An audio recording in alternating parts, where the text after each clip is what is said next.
अरे भैया, लोकतंत्र में कब्जा नहीं होता है। कैसे प्रदेश के बैठे मुखिया ने सिर्फ तोड़ा है, बनाया तो पूरे प्रदेश में। गर्व से कहता हूं कि हम लोग बाहुबली हैं। लोगों की ताकत है। अगर मीडिया के ही लोग सही हो गए होते तो इस सत्ता में बैठे लोग जनता को बुलडोजर की धमकी देने की हिम्मत नहीं। समझ जाइए कि नीचे से ज़मीन और ऊपर से आसमान गायब हो रहा है। कल तो सुना है कि 2070 की बात कर रहे हैं। इसका मतलब कबूल लिए हैं कि अगले 50 साल इनके यहाँ नजर के प्रधानमंत्री की गोद में बैठा हुआ है।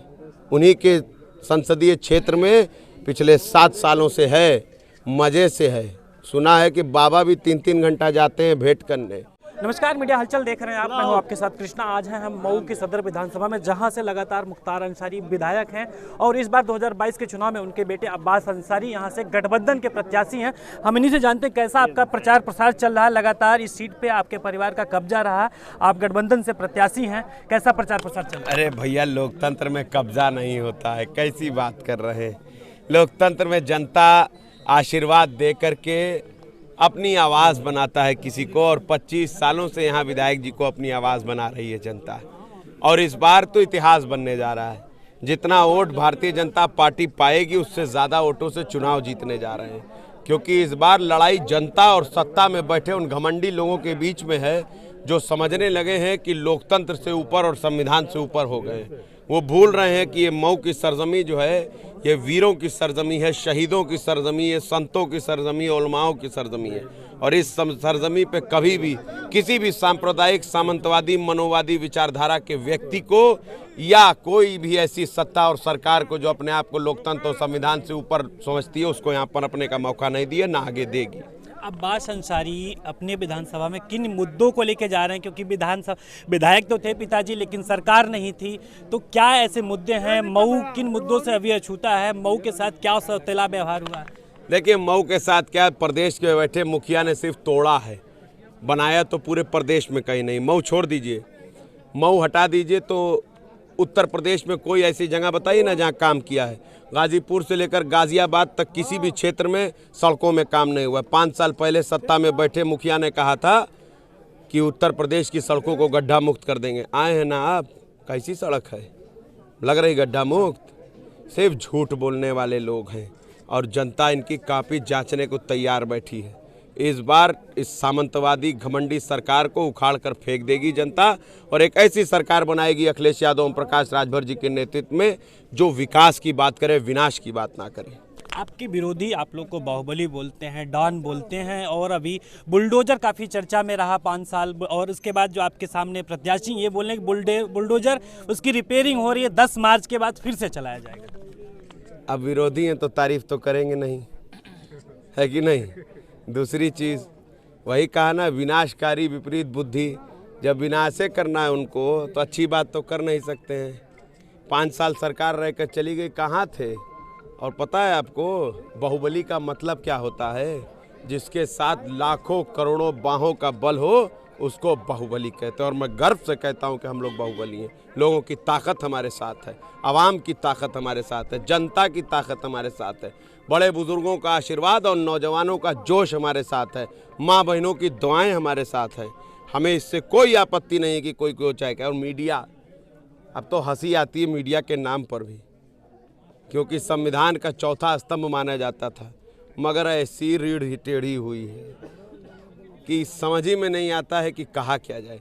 अगर मीडिया के ही लोग सही हो गए होते तो सत्ता में बैठे लोग जनता को बुलडोजर की धमकी देने की हिम्मत नहीं कर पाते।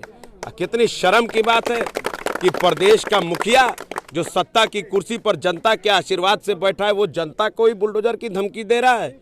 जनता तैयार बैठी है, और मऊ में तो छड़ी सिंबल है, छड़ी छड़ी चलेगा यार। योगी जी कहते हैं कि 10 मार्च के बाद गर्मी काफ़ी चर्चाओं में, 10 मार्च के बाद गर्मी निकल जाएगी, शिमला बना देंगे। मुख्यमंत्री का पद जा रहा है तो मौसम वैज्ञानिक होने की कोशिश कर रहे हैं। जनता इनका निकाल देगी, आने तो दीजिए, पानी निकाल देगी। पश्चिम में गए थे तो वहाँ होती है गन्ने की खेती, तो गन्ना मिले तो सारी बंद, तो गन्नों का इस्तेमाल होने लगा भाजपाइयों पर, तो इसलिए लगा दिया लॉकडाउन। अब आ रहे हैं पूर्वांचल, ये है वीरों की धरती, ये है शहीदों की धरती, ये है संतों की धरती, ये है उलमाओं की धरती। ये लोग बड़े अच्छे से जानते हैं।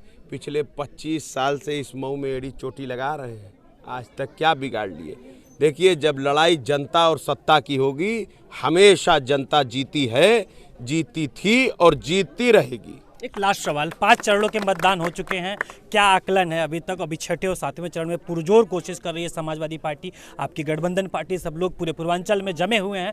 5 चरणों को लेकर क्या आकलन है? और उसमें एक सवाल, अभी कुंडा में जिस तरह से गुलशन यादव के साथ, उनकी गाड़ी के साथ तोड़फोड़ हुआ जिस दिन मतदान चल रहा था, क्या प्रतिक्रिया आपकी? देखिए, हम इतना कहेंगे कि आपके इस प्रश्न का उत्तर देखिए ये है कि सत्ता में बैठे लोग बौखला गए हैं। पूछिए क्यों, पूछिए क्यों, तब बता। हाँ, साहब आज सुने उसमें भी जाए ना, इसलिए हमने कहा तेरा तेज पूछिए।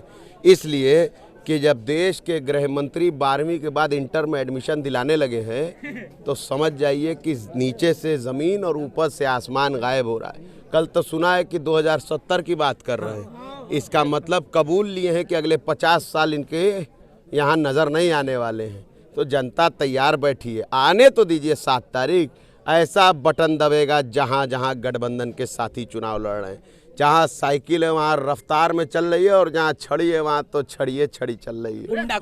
कुंडा के बारे में बता दीजिए, इस तरह से लोग गुलशन हमें इस बारे में ज़्यादा नॉलेज नहीं है, और मैं अपने विधानसभा क्षेत्र के बारे में बात करूं तो बेहतर है। बाकी कहां पर क्या हो रहा है, जनता बड़ी समझदार है, और जनता ने निर्णय ये लिया हुआ है कि सत्ता में बैठे या सत्ता से समर्थित हर उस व्यक्ति का जनता विरोध कर रही है जो किसी भी तरीके से प्रदेश के मुखिया का साथी हो।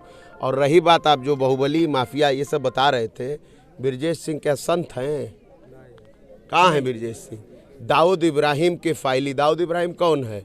इस देश का सबसे बड़ा दुश्मन, उसका दोस्त देश के प्रधानमंत्री की गोद में बैठा हुआ है, उन्हीं के संसदीय क्षेत्र में पिछले 7 सालों से है, मज़े से है। सुना है कि बाबा भी 3-3 घंटा जाते हैं भेंट करने, जितना मर्जी होती है जेल में रहता है, जितना दिन मर्जी होती है BHU में बैठता है। इसका भी हिसाब किताब होगा। सुशील सिंह उनके भतीजे हैं सगे, भारतीय जनता पार्टी उनको टिकट दे करके चुनाव लड़ा रही है, संत हैं। धनंजय सिंह अभी अभी माफिया क्रिकेट खेलता हुआ देखा गया था, अखिलेश भैया ने भी कहा है हिसाब किताब सबका होगा। वो क्या संत हैं JDU से चुनाव लड़ रहे हैं? अगर लिस्ट उठाऊंगा तो इतने हैं कि 27%, 403 में 27% विधायक ऐसे हैं जिनके ऊपर आपराधिक मुकदमे हैं, और वो भी बहुत ही खतरनाक आपराधिक मुकदमे हैं। जनता हिसाब किताब करेगी, देखिएगा ना। कितनी सीटें आ रही हैं? कम से कम 350, थोड़ी बहुत ऊपर भी हो जाएगी तो कोई बात नहीं है, मगर हम लोग लोकतंत्र में भरोसा रखने वाले हैं, इसलिए चाहते हैं कि 2-4-10 सीट विपक्ष के पास भी रहे, ताकि कोई मुद्दा अगर छूट जाए तो ये उठा लें। बहुत बहुत धन्यवाद आपका। ये थे हमारे साथ अब्बास अंसारी जी, जिनका साफ तौर पे कहना है कि समाजवादी पार्टी 350 सीटें लेके आए।